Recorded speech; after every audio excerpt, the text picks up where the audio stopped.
en esta difícil situación que nos toca vivir, y aumentando la confianza en el Señor, poniendo toda la confianza en Él cada día, con la oración diaria, con la misa de todos los días por la radio, poder hacer la comunión espiritual y así uniéndome con todos mis hermanos.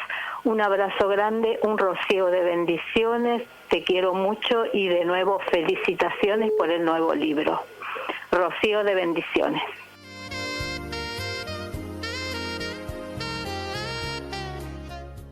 Hola Claudio, ¿cómo estás? Habla María Cristina de Martínez. Bueno, respecto a la consigna, creo que la afirmación de la autoestima, en este caso mi persona, creo que el Espíritu Santo a través del Santísimo Sacramento, que desde los 5 años que estuvimos viviendo la experiencia, lo que es adorar al Santísimo, ha puesto en mi corazón la fortaleza de mi personalidad, digamos, la integración, para que hoy pueda estar con mis hermanos atentos a lo que les suceda, ante las necesidades, con mucha seguridad, de no dudar, porque sé que está el Espíritu Santo en mi corazón. Creo que esta es la forma de afirmar mi autoestima. Muchísimas gracias por estar todos los domingos y bendiciones para toda la audiencia. Rocío de bendiciones. Gracias.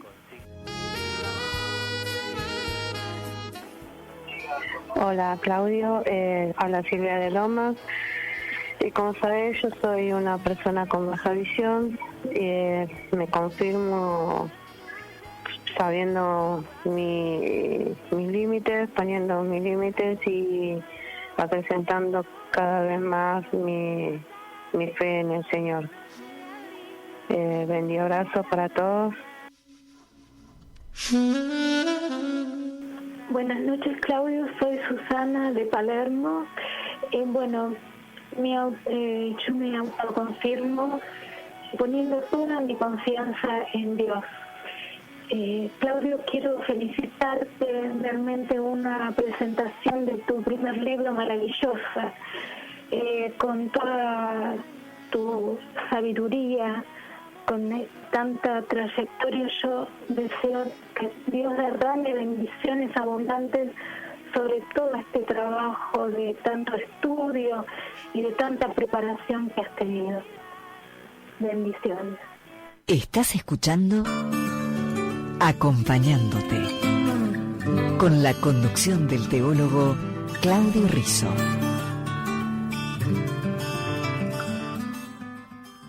Entramos así en nuestro ciclo formativo sobre los desafíos de la vida. Estamos viendo, recordamos, pero también es bueno para los oyentes que se van integrando al programa, que estamos tratando todas las reacciones que uno va teniendo frente a los distintos desafíos de la vida. Estamos en las últimas reacciones, que son las que generan retraimiento.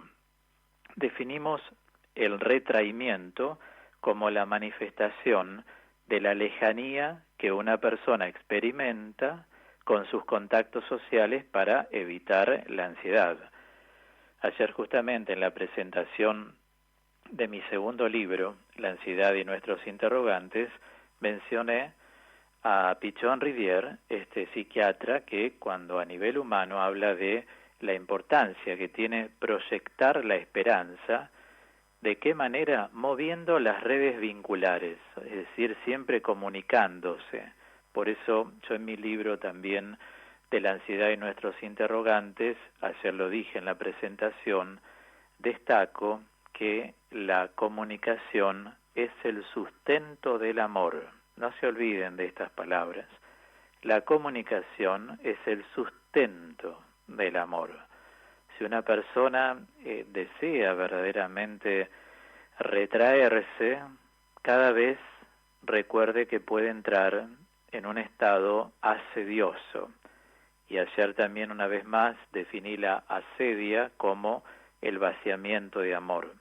Y cuando una persona se va vaciando de amor porque va retirando el contacto con los demás, y muchas veces no lo hace por mal. Yo creo que en la mayoría de los casos o son personalidades muy rebeldes que que a veces existen y eso hay que aceptarlo, o bien son personalidades que han sido muy heridas y que no han tenido alrededor personas que en la fe los animen, les ayuden a dar sus pasos, a caminar. Entonces, muchas veces dicen, yo me arreglo con Dios, nada más que con Dios, ¿no? Y van cortando el vínculo y sin embargo están actuando en forma contradictoria a cómo actuó Jesús en la tierra, porque Jesús el Señor se ha vinculado constantemente, primero con el Padre, vivió en comunión permanente con el Padre, se retiraba muy de madrugada, dice la Escritura, ahí en los valles, como tiene el Estado de Israel, ¿no?, para estar con su Padre, es decir, tenía una comunión permanente. No los voy a dejar solos, les envío mi espíritu, es decir, habla permanentemente de esa comunicación. Generó la primera comunidad cristiana, eligiendo a los apóstoles para una misión específica y también todo el resto de mujeres, de hombres que lo siguieron, más los 72 discípulos, más. Es decir, siempre nos invita a la comunicación. De hecho, la oración es una comunicación. Una persona orante es una persona que ama. Por eso, no por ocupar un lugar en la iglesia, uno puede decir que uno es de la iglesia. Una cosa es estar en la iglesia y otra cosa es ser de la iglesia, carismáticamente hablando. Por lo tanto, tengamos siempre presente esa necesidad de rever cómo nos estamos vinculando ahora en muchas redes, es decir, tenemos mensajes de texto, podemos grabar mensajes, podemos llamar por teléfono, el teléfono ya data de muchos años, pero siempre hay manera de comunicarse, aun cuando participamos del programa, yo los entiendo, no es ningún reproche, porque está lejos de mí esa palabra, menos para la audiencia. Pero más de una vez la gente dice, yo prefiero escuchar. No, pero no te quedes en una actitud pasiva. O sea, escuchá cuando es este bloque, los bloques formativos. Pero al momento que se invita a llamar por teléfono, agarrá el teléfono y llamá. Ah, pero yo nunca grabé en radio. Es la primera vez, hacelo. Es decir, comunicate, porque así estás más en comunicación con el programa. No mandaste nunca un WhatsApp y tenés, mándalo. Entienden lo que digo, ¿no? Entonces digo, es muy importante, como hace San Pablo, que es un paradigma para nosotros tan importante el apóstol, él llama siempre a la evolución que diría es vertical, hace, digamos, siempre un llamado a la nueva creación. La nueva creación es estar en Cristo, somos nuevas criaturas, por eso en la segunda carta a los Corintios dice, si estamos en el camino, somos nuevas criaturas.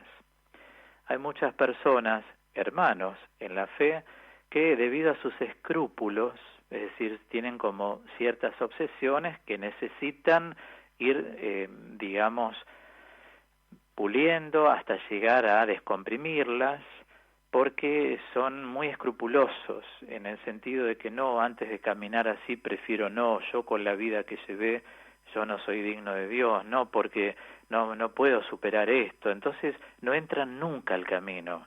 Y el camino es el camino de la santidad, no está hecho para los que ya son santos, está hecho para los que Dios llama, y Dios quiere que todos los hombres nos convirtamos, es decir, para vos, para mí, para todos está hecho el camino de la santidad. Por eso esto es la nueva libertad. Claro está, no es una licencia para ceder ante cualquier antojo o capricho. Se trata de una libertad madura y responsable, que nos posibilita responder a niveles más profundos de realidad. Y es allí donde empezamos a entender un poco más la perspectiva de San Agustín en el siglo IV en cuanto a esta misma libertad de Cristo, que había inflamado a San Pablo, también lo llevó a él a formular una de las declaraciones más piadosas de la teología, tan fuerte en su libertad existencial como en su demanda moral, cuando él dice, amen y hagan lo que quieran. Porque donde hay amor siempre hay semillas de Dios. Se dice en teología, semina verbi. Donde hay amor siempre hay semillas de Dios. Claro que para vivir en esa libertad, en la nueva libertad, la que trae la nueva creación, porque como nos vamos convirtiendo, al ser nuevas criaturas, también en algunos casos las personas salen de lo que se llaman las psicopatologías religiosas, que son 3, la dependiente, la narcisista y la obsesiva.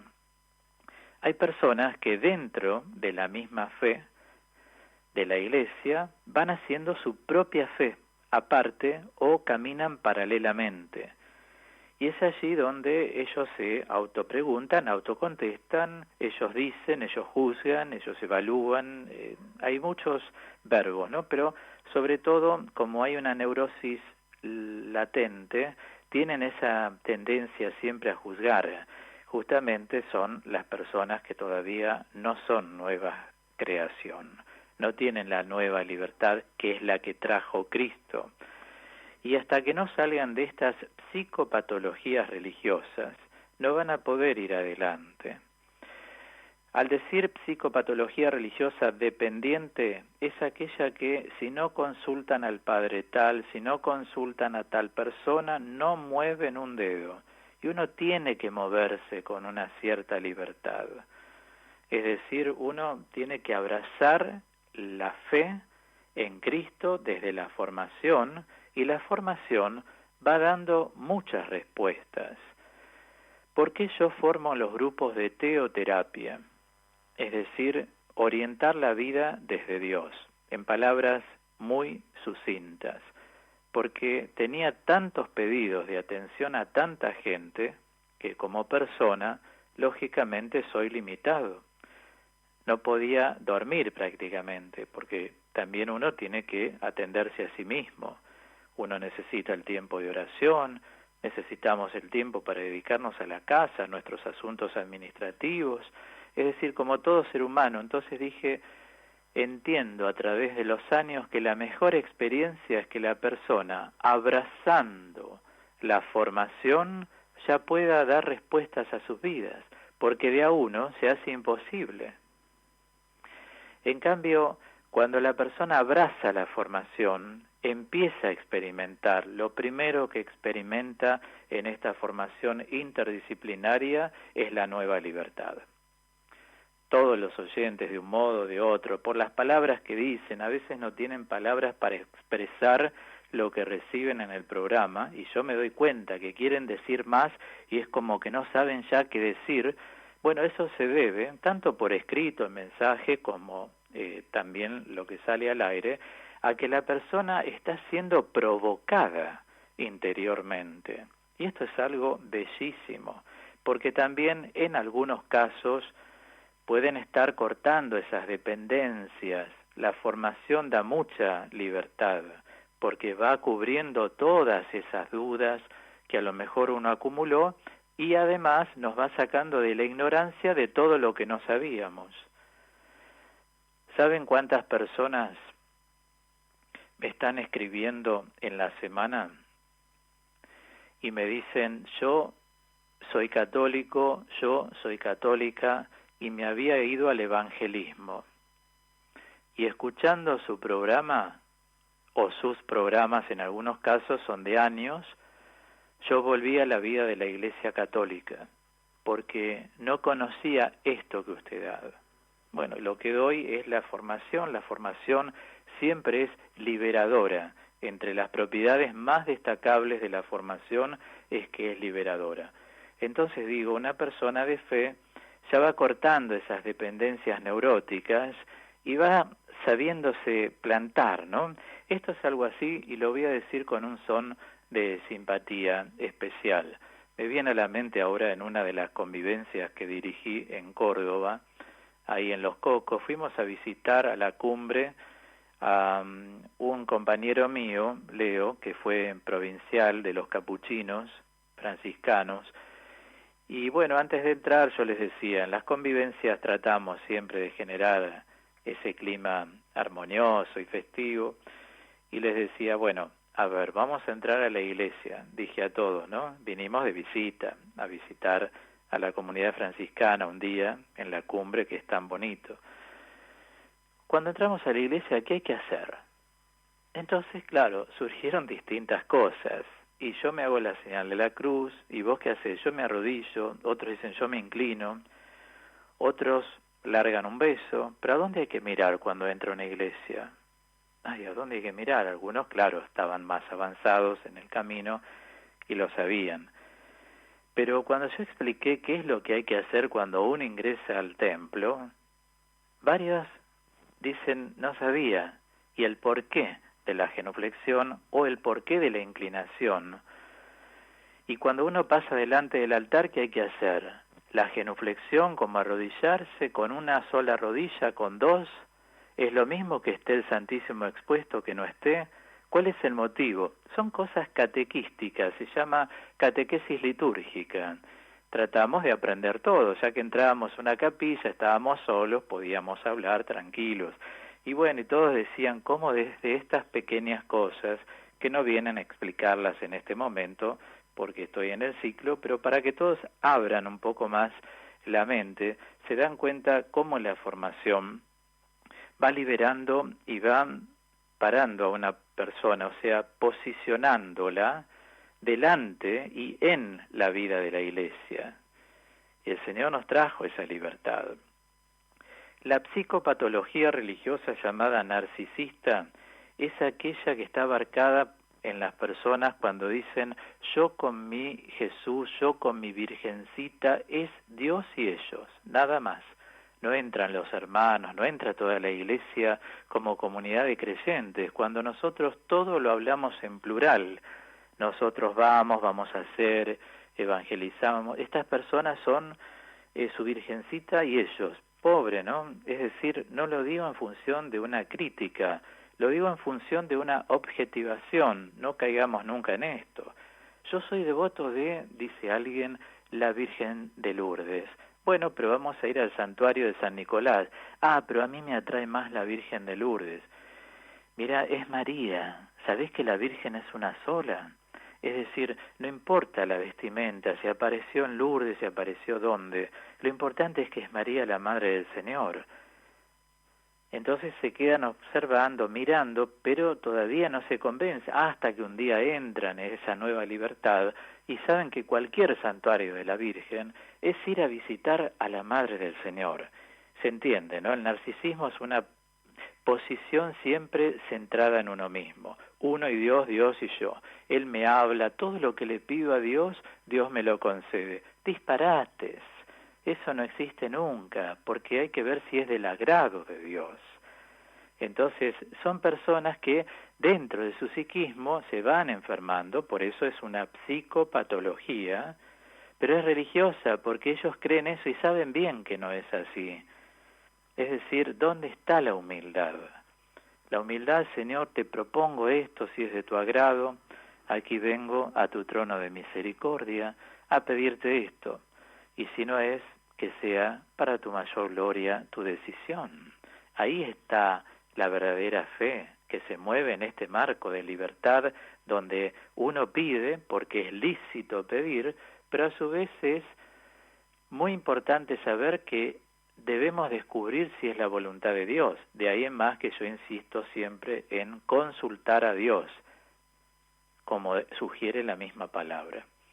Y la psicopatología religiosa obsesiva, en general, es aquella que está muy relacionada a los ritos, a los aspectos litúrgicos. Esas personas que entran a una iglesia, a un templo, y se hacen 3 señales de la cruz y pasan por Jesús y una señal y por otro santo y otra señal y después otra señal de la cruz. Ya eso es una cosa obsesiva. Y las obsesiones no hay que amesetarlas, porque sin querer las vamos atesorando y después, ¿cómo salimos de tanta cantidad de conflictos tan concatenados? Son conflictos que se eslabonan unos con otros y después sacarle todo eso a la persona no sale de un día para otro. Entonces, esa señal de la cruz por un lado, por el otro, ese arrodillarse una vez, otro besar el piso, volver a arrodillarse, eso es psicopatología religiosa. Ojalá no sea el caso de nadie de los que me escucha, pero sí es, bueno, con humildad estamos acá para aprender, ¿no es cierto? Entonces, con humildad decir, bueno, yo soy uno de ellos, yo soy una de ellas, tengo que empezar a salir de todo ese marco, porque es patológico, claro, exactamente. Bendito sea Dios si alguien que me escucha tiene esa tesitura y a través de esto está diciendo, pero entonces yo estoy equivocado o equivocada. Exactamente. Escriturísticamente podemos acudir a la carta a los Gálatas 2:16, cuando allí San Pablo dice, pero como sabemos que el hombre no es justificado por las obras de la ley, sino por la fe en Jesucristo, hemos creído en Él para ser justificados por la fe en Cristo y no por las obras de la ley. En efecto, nadie será justificado en virtud de las obras de la ley, pero en virtud de la ley ha muerto a la ley a fin de vivir para Dios. Y San Pablo dice, yo estoy crucificado con Cristo, y ya no vivo yo, sino que Cristo vive en mí. La vida que sigo viviendo en la carne, la vivo en la fe en el Hijo de Dios, que me amó y se entregó por mí.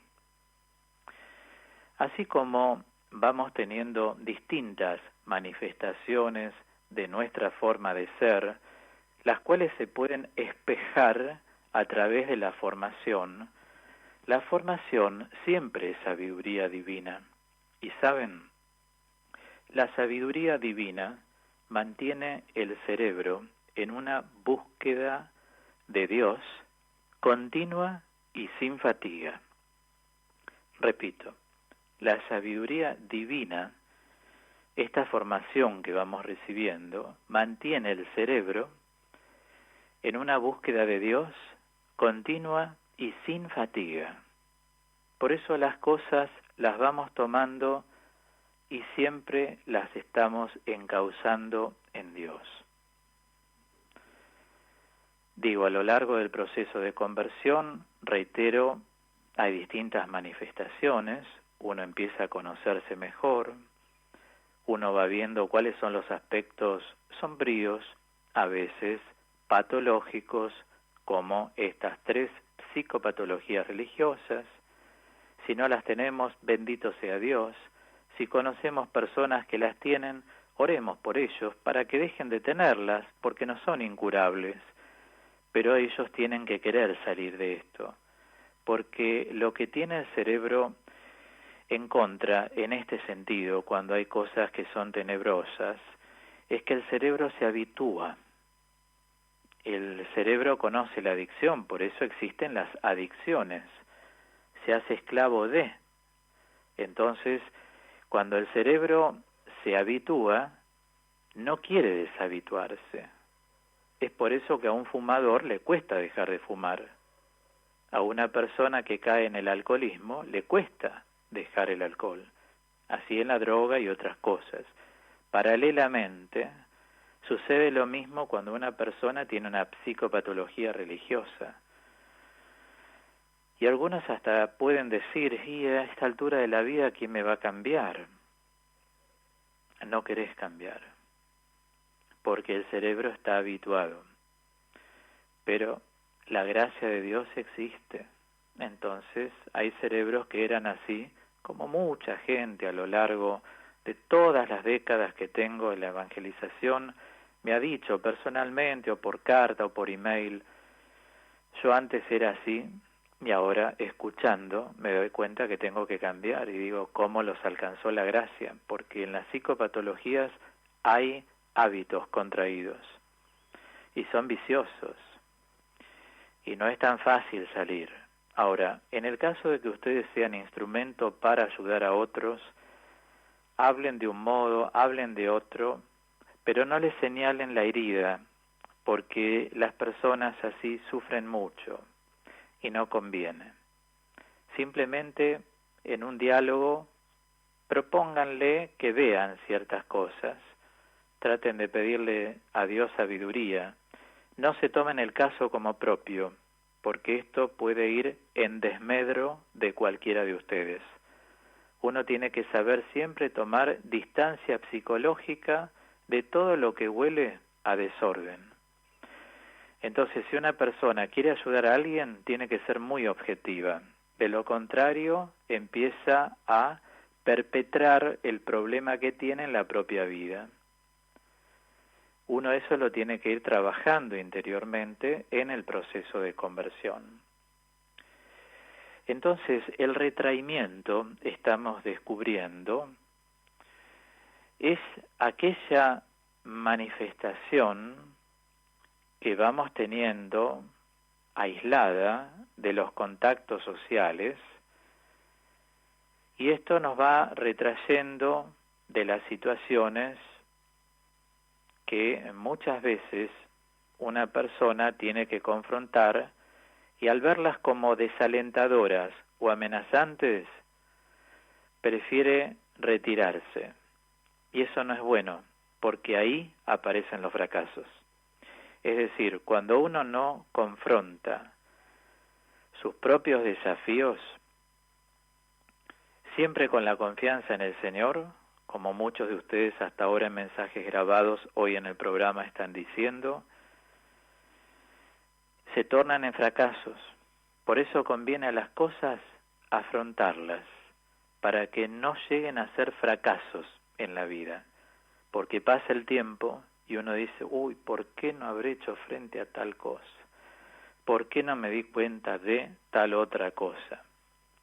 Vamos a dar un ejemplo que puede ocurrir en esta época debido a la situación económica. Hay personas que a veces viven en una vivienda amplia, pero no pueden pagar las expensas porque son muy altas. Se empiezan a acumular expensas. No hay que dejar pasar mucho tiempo si uno no está viendo en este momento que va a poder pagarlas. Conviene vender esa propiedad y comprarse una más chica, reducirse. Cuando uno pueda, si es de Dios así para uno, el día de mañana volver a tener una propiedad similar a la anterior. ¿Cuánta gente, por no ser así, perdieron la propiedad? Se entiende este ejemplo, ¿no? Desde ahí podemos ir, esto es material, a otras cosas, a otros desafíos que cada uno tiene. Llamarse al silencio, a la oración, es bueno, porque uno cuanto más está en silencio, enseña entre otros San Arsenio, San Antonio Abad, cuanto más uno está en silencio, más adquiere la simplicidad de la vida. El silencio simplifica. Entonces, en lugar de hablar y potenciarte los nervios, hablando con otra persona y discuten o te dicen cosas que no te gustan, llámate al silencio. Acordate lo que dice Dios al profeta a través del profeta Oseas. La llevaré al silencio, se refiere a la esposa de Oseas, que aparentemente estaba ejerciendo la prostitución, y le hablaré a su corazón. Es decir, el silencio ayuda a simplificar, y cuando uno simplifica, tiene mucha más capacidad de decisión. En general, las personas que les cuesta mucho decidir es que tienen los casos que están confrontando sus propios desafíos demasiado ampliados. Tienen que simplificar. Cuando uno simplifica, ahí puede decidir. Por eso, cuando a uno le cuesta tomar decisiones de lo que sea, tienen que empezar a simplificar. Cuanto más simplifiquen, van a ver cuánto les va a facilitar la posibilidad de tomar decisiones. Porque uno primero le consulta a Dios, pide ayuda a los referentes en la oración. Cada uno tiene que tener sus referentes espirituales que intercedan por uno, y luego tomamos la decisión. Pero no olviden, por favor, no dejen pasar esta enseñanza. Cuanto más simplifican, más capacidad de decisión siempre tendrán a su alcance.